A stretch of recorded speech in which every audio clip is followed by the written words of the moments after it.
Hello, everyone. Welcome to Real Talk with The Cumbees. I'm Amanda. And I'm Scott, and it's truly a privilege to be with you today. Do you know what company was one of the first ones to advertise Santa Claus and his mystery helper? I bet your guess is really close. Stay tuned in and watch to see if you were correct. Santa has been featured in Coke ads since the 1920s. The first Santa ads used a strictly looking Santa by the artist of Thomas Nast, featured in the magazine of the Saturday Evening Post. In 1930, artist Fred Mizzen department store Santa in a crowd drinking a bottle of Coke was used that Christmas season. It was also featured in the Saturday Evening Post. In 1931, CocaCola helped shape the image of Santa.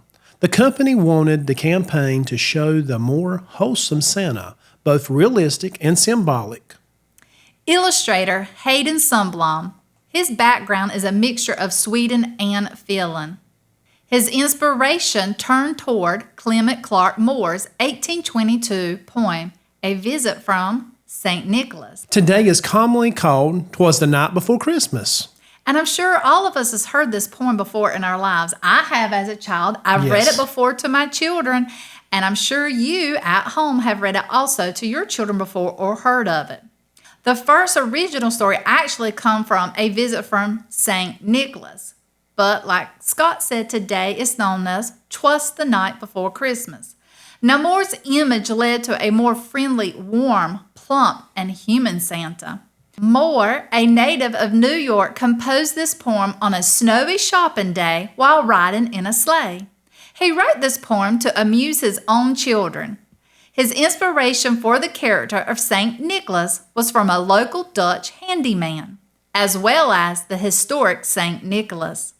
Moore was also friends with Washington Irving, who is an American short writer of 1819, Rip Van Winkle, 1820, The Legend of Sleepy Hollow. Moore portrayed his jolly old elf arriving on Christmas Eve and not on Christmas Day. Now, the reason why he did this was because back then Christmas was prohibited and there was a lot of ruckus about having Christmas celebrations and all that. So he wanted to make sure that his poem was not done on Christmas Day because that was the beginning of a lot of winter solstice and festivals that were beginning to celebrate. So this is why his Santa or Jolly Old Elf came on Christmas Eve.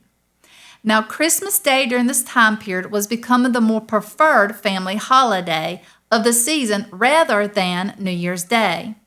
Protestants viewed Christmas as the result of the Catholic ignorance and deception. Now, I know you've heard of these reindeer called Donner and Blitzen. Now, Donner and Blitzen is translated to thunder and lightning, which is Odin's son, Thor. Coca-Cola at first used black and white. They didn't start using red and white until 1890s.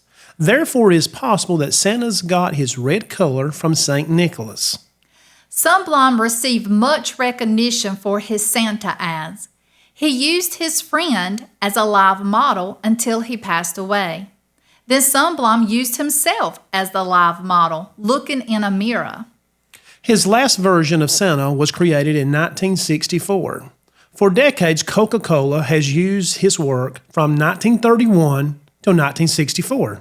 You may be wondering, who is Santa's mystery helper?